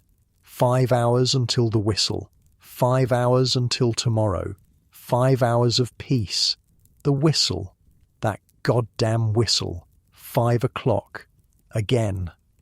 Your eyes don't want to open. Your body doesn't want to move. Everything hurts in ways you didn't know things could hurt. Your hands are claws that won't unbend. Your feet feel like someone beat them with hammers. Your back. You're 12 years old and your back feels like an old man's. Marco's foot is in your ribs. Anna's hair is in your mouth. The corn husks beneath you have compressed into basically nothing. You're sleeping on boards with some agricultural garbage between you and splinters. Giuseppe, Ma's voice, soft, tired. She's been up for an hour already, trying to make something from nothing for breakfast. You sit up, the room is freezing, your breath clouds in the lamplight. January doesn't care that you're poor, it just keeps being January. Same clothes as yesterday. They're stiff with dried sweat and cotton dust. They smell like the mill, like machine oil and desperation. But they're the only work clothes you have, so on they go. Your hands, Jesus, your hands. They're worse than yesterday. The cuts have scabbed over, but the scabs are cracking. Fresh blood seeping through, and they're so stiff, like someone replaced your fingers with wood. You flex them, work them, try to get some movement back. You're going to need these hands for another 13 hours. Anna's awake, watching you. Does it hurt? She asks. What? Everything. Smart kid, too smart. No, you lie. You get used to it. She looks at your bloody hands, your bent posture, the way you wince putting on your boots. I don't want to get used to it. Neither did you. Neither did any of us. But want and get are different words in different languages. Ma hands you the same breakfast, brick-hard bread, fake coffee, but today there's something else, a tiny piece of cheese. Ma, we can't afford. Eat, you eat. The cheese tastes like heaven, like something from the world before the mill, the world where food had flavour beyond survival. Papa's at the table. He made it home sometime in the night. He looks dead, not dying, dead, like someone propped up a corpse and put work clothes on it. How was the docks, you ask? He doesn't answer, just stares at his coffee. His hands are shaking, not from cold, from exhaustion so deep it's rewired his nervous system. This is what we're all heading toward, this zombie existence, working until we're not even human anymore, just meat that moves. The walk to the mill is the same but different. Same streets, same faces, same destination. But Stefan's not there. His foot finally won. Marie's walking slower than yesterday. That Polish girl who mangled her arm. Her mother's walking alone. Tommy Flanagan falls into step beside me. You hear, he says. Hear what? They're talking strike. They're always talking strike. No, for real this time. The adults, they had a meeting. When? Last night, after shift, down at Donnelly's. Donnelly's is a bar where the Irish workers go. If they're meeting there, they're serious. What are they asking for? 10-hour days, safety equipment, compensation for injuries. I want to laugh. Might as well ask for the moon. The company will never... I know, but they're going to do it anyway. When? Don't know. Soon. A strike. It'll never work. The company will bring in scabs, probably kids, even younger than us, or immigrants fresh off the boat who don't know better. And the strikers, they'll get fired, blacklisted. Their families will starve, but still. The idea of it, of everyone just stopping, of saying no more, of making the machines go silent, it's beautiful and terrifying. At the mill, there's a crowd outside. Not usual. Something's happening. Harrison's there with a piece of paper. New rules, he shouts. By order of management, he reads, due to recent disruptions and outside agitation, the following policies are now in effect. 1. Any worker discussing labour organisation will be immediately terminated. 2. Any worker participating in work stoppage will be terminated and prosecuted. 3. Quotas are increased by 10% to offset recent losses. The crowd murmurs, angry but quiet, angry but scared. Furthermore, Harrison continues, we've been made aware of certain individuals spreading seditious ideas. These individuals are no longer welcome here. He reads a list of names, Irish names mostly. Union organisers, troublemakers, people who dared to say children shouldn't work 14 hours. That's all. Get to work. We file in, quieter than usual. The message is clear: shut up and work or starve. Inside, there's a new sign by the time clock. A grateful worker is a happy worker. Marie sees it and spits, actually spits on the floor. Grateful for what, she says. The privilege of dying slowly? Careful, I tell her. They're watching, and they are. More supervisors than usual, walking the floors, listening, waiting for someone to say the wrong thing. You punch in. 5:31 again. Always 5:31. That penny docked. Always that penny. At your station, the bobbins are waiting. The cotton is waiting. The machines are waiting. Always hungry. Always feeding. But something's different. The Polish girl's station where she got mangled yesterday. There's a new girl there, maybe 8, definitely not legal age. She's terrified. You can see it in how she holds herself, how she flinches every time the machine makes a noise. That's the thing about this place. It doesn't just hurt you physically, it breaks something inside. That part that believes the world makes sense, that adults protect children, that work has dignity. The morning crawls by. Everyone's on edge, waiting for something. The strike maybe, or another accident, or Roosevelt to walk through the door again, but nothing happens. Just work, just the endless rhythm of the machines. Around 7, Anthony approaches, but not aggressive, different. "Hey," he says, "what do you want?" "Nothing, just my brother. He joined up." "Military?" "Yeah, going to the Philippines." "Sorry," he shrugs. "Least he's out of here." And that's the truth. War might be better than this. At least in war, you might die a hero. Here, you just die tired. "Why you telling me?" I ask. "Don't know. Figured we're all stuck here together. Might as well not make it worse." Is this Anthony apologizing in his own broken way? "Yeah," I say. "Okay."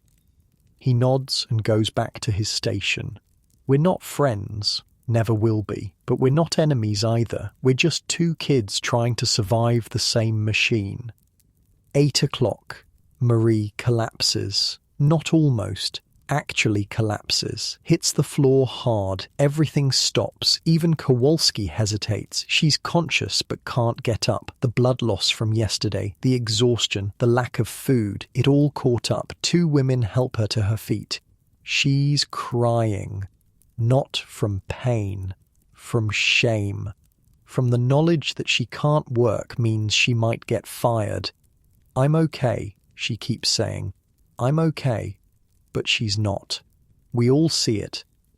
Kowalski makes a decision that surprises everyone. Take her to the break room, 15 minutes, then back to work. Mercy from Kowalski? No. Practicality. Training a new worker costs time. Cheaper to let Marie rest 15 minutes than replace her. But still, 15 minutes of humanity in 13 hours of hell.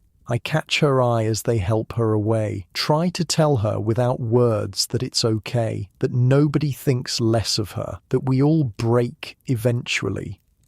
9 o'clock. The new girl at the Polish girls' station gets her hair caught. Not bad, just a small tangle, but she panics, starts pulling, making it worse. Without thinking, I abandon my station, rush over, grab her hand before she can pull harder. "Stop," I tell her. "Stop." She doesn't understand English, but she understands my tone. Freezes. I work her hair free carefully. Takes maybe 30 seconds. But those are 30 seconds I'm not at my station. "Back to work, Giuseppe." That's 2 pennies, maybe 3, but the girl still has her scalp, so worth it. She looks at me with huge eyes, says something in Polish. I don't understand the words, but I understand the meaning. Thank you. Thank you for seeing me as human. The morning drags. Every minute an hour. Every hour a year. The cotton dust is thick. The heat is building. The noise is constant. This is eternity. This is hell. This is progress. 10 o'clock, break time. Marie's back at her station, pale but standing. I slip her my bread from this morning, the piece I saved. Eat, Joey, eat. She eats, small bites, making it last. I'm not going to make it, she says quietly. Yes, you are. No, I mean it. I can feel it. Something's wrong inside. You're just tired. It's more than that. She's probably right. 13-year-old girls shouldn't lose that much blood and keep working, shouldn't stand for 13 hours on no food, shouldn't breathe cotton dust until their lungs quit. But what choice does she have? What choice do any of us have? After work, go to the charity hospital, I tell her. With what money? It's charity. They'll want something. They always do. She's right about that too. Nothing's free. Not even charity. The whistle blows. Back to work. But I'm thinking now about Marie, about Stefan with his rotting foot, about the Polish girl with her mangled arm, about all of us slowly dying for $3 a week. Roosevelt said change was coming, but when? After Marie dies? After Stefan loses his foot? After how many more kids get fed to these machines? The anger builds, not hot anger, cold anger, the kind that plans, the kind that waits, the kind that builds until it can't be contained.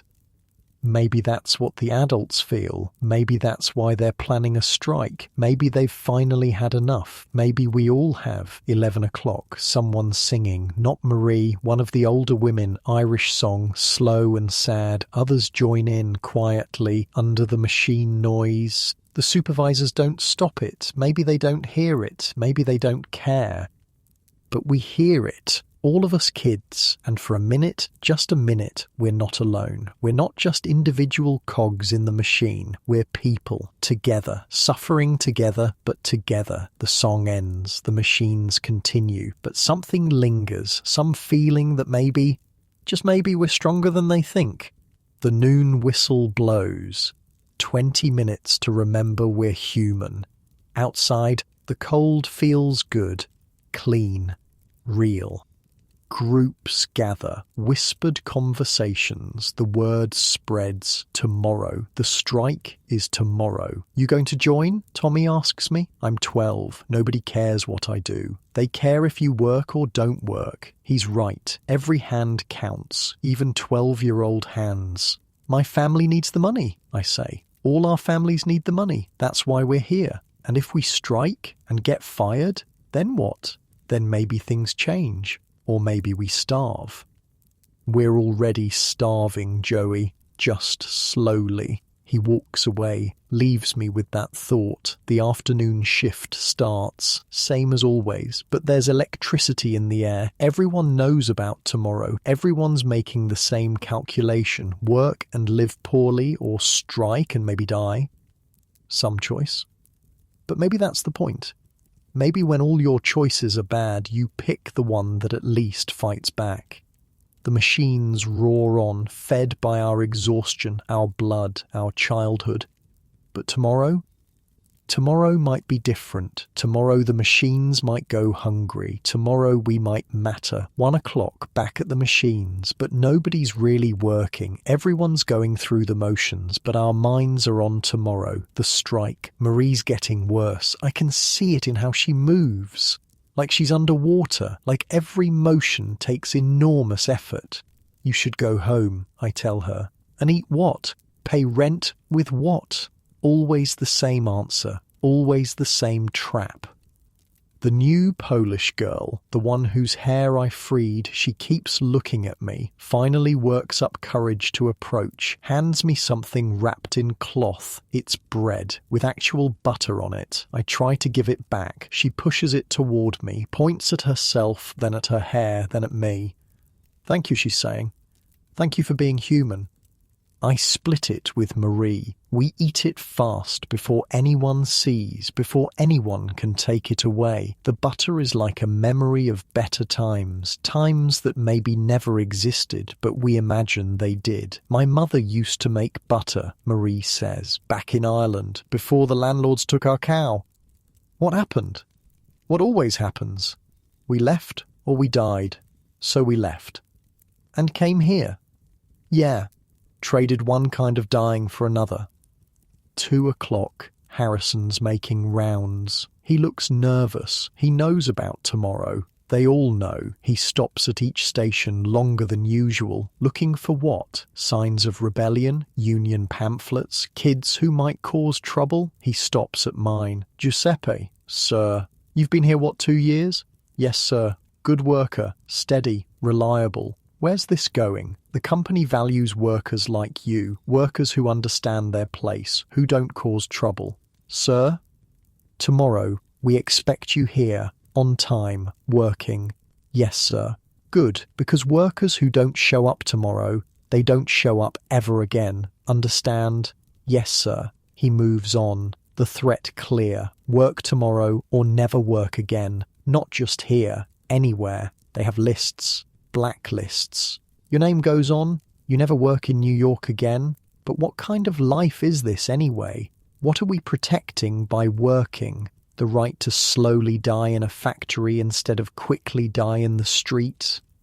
2:30. Word spreads that Stefan's here. He made it in. I see him across the floor. He's working, but barely, dragging his foot, face grey with pain. But he's here because his family needs him here. That's the thing about strikes. Easy to talk about when you're single, when it's just you. But when you've got 3 little brothers, when your mother's counting on your $3, how do you choose? 3 o'clock. A man walks onto the floor. Not a supervisor, not a worker. He's wearing a suit, carrying papers. He goes to the main office. 5 minutes later, Harrison comes out with him. They're pointing at different workers, making notes. Who's that? I ask Tommy. Pinkerton, he whispers. Strike breaker. Pinkertons, private police. The ones companies hire to break unions, break strikes, break heads if necessary. The man walks through, memorizing faces. He stops at certain workers, the ones who were at Donnelly's last night probably, the organizers. This is intimidation, letting everyone know they're watching. They know who you are, where you live, where your kids go to school. The message is clear. Strike and we'll destroy you. 3:30. Marie faints again. This time she doesn't get back up. She's breathing, but she won't respond. Her skin is white as paper. There's blood on her skirt again, more than yesterday. Get her out of here, Harrison shouts, but nobody moves. We all just stand there, looking at Marie on the floor, 13 years old, dying for $4 a week. I said, get her out. Finally, 2 women move. They pick Marie up. She's so light, like a bird, like there's nothing left of her but will, and now that's gone too. They carry her toward the door. Where are you taking her? I call out. Charity hospital, one says. I'm coming with. No, you're not, Harrison cuts in. You leave, you're fired. I look at Marie being carried out. Look at Harrison. Look at my station. $3.70. That's what my family needs. That's what keeps us from the street. I go back to my station. I'm a coward. We all are. Watching a 13-year-old girl get carried away, probably to die, and we just keep working. The machines don't care about Marie. The cotton doesn't care. America doesn't care. 4 o'clock, 3 more hours, but I can't do it. Can't stand here and pretend everything's normal. Marie's dying. Stefan can barely walk. That Polish girl's arm is probably infected by now. And tomorrow? Tomorrow, we're supposed to just show up and do it again? No. The word just appears in my head. Small at first, then bigger. No. Joey, it's the new Polish girl. She's pointing at her machine. Something's wrong with it, making a grinding noise. I should tell her to notify the supervisor. That's the rule. But I remember what happened to the last kid who had a machine break. Instead, I go over, look at it. There's a gear out of alignment. Easy fix, if you know how. I fix it. Takes 2 minutes. She smiles. first time I've seen her smile. She looks like an actual child when she smiles, not a factory worker, just a little girl who fixed a problem. That's when it hits me. We're all just children, playing at being adults because the real adults failed us. Our parents, too broken by their own struggles to protect us. The government, too corrupt to care. The companies, too greedy to stop. We're children raising ourselves in the worst possible classroom. 4:30. The Pinkerton man is back, this time with two others. They position themselves around the floor, watching, writing in notebooks, making sure everyone sees them. Tommy leans over. They're scared. Of what? Us? Of tomorrow? Of what happens when the machines stop? They'll just hire others. Maybe, or maybe not. Maybe there's more of us than them. Maybe we matter more than they want to admit. 5 o'clock. 2 hours left. The sun's going down outside. Another day almost done. Another day of childhood spent. I think about Anna. 2 more years and she'll be here, standing where I stand, unless something changes. That's what this is really about. Not us. We're already lost, already fed to the machines, but the ones coming after us. Anna, Marco, Stefan's little brothers, the Polish girl's siblings she probably has. Maybe we can save them. Maybe that's worth the risk. 5:30. Harrison calls a meeting, right there on the floor. Listen up, management wants me to be clear. Anyone who doesn't show up tomorrow is terminated. Anyone who interferes with workers who do show up is arrested. Anyone who damages company property is prosecuted. What about our damages? Someone shouts from the back. Who said that? Silence. I asked who said that. More silence. But we're all thinking it. What about our damages, our stolen childhoods, our broken bodies, our dead friends? Get back to work. We do, but something's changed. The fear is still there, but there's something else too. Anger, real anger, the kind that builds and builds until it explodes. 6 o'clock, 1 hour, word comes from outside. Marie made it to the hospital. She's alive, for now. That's all we get. Alive for now. Better than dead, I guess. Stefan limps by. His foot is worse. Definitely infected now. He needs a doctor, real medicine, but he'll be here tomorrow if there's work, or standing on the picket line if there's a strike. Either way, that foot's going to kill him eventually. You okay? I ask. Do I look okay? You look like death. Feel worse. The poultice didn't help? It helped, just not enough. Some things are beyond herbs, you know. Yeah, I know, some things are beyond everything except money, and we don't have that. 6:15, the whistle will blow soon, another day done, and tomorrow everything changes, or nothing does. The Pinkerton men are still watching, still writing. They know who's going to strike. They probably know who's going to scab. They know everything except what it feels like to be 12 years old and exhausted and angry and scared all at once. Joey, it's Anthony. What? Tomorrow. You striking? Don't know. Me neither. We stand there, 2 kids who fought yesterday, united today by indecision. My old man says striking is stupid, he says. Says we should be grateful for work. Yeah, but he doesn't work here. Doesn't see what we see. What do we see? He gestures at the floor, at the bloodstains, at the kids who look like old people, at the machines that never stop eating. This. 6:30. The whistle blows. Day shift out, night shift in. But nobody rushes for the door. We all walk slowly, looking at each other, knowing that tomorrow some of us won't be back, either because we're striking or because we're scabs. Either way, friendships will end, bonds will break. Outside, the cold air hits different tonight, feels like change, feels like something ending. Groups form on the street, quiet conversations, final decisions being made. Tommy approaches. You in? I don't know. It's simple. Either you stand with us or against us.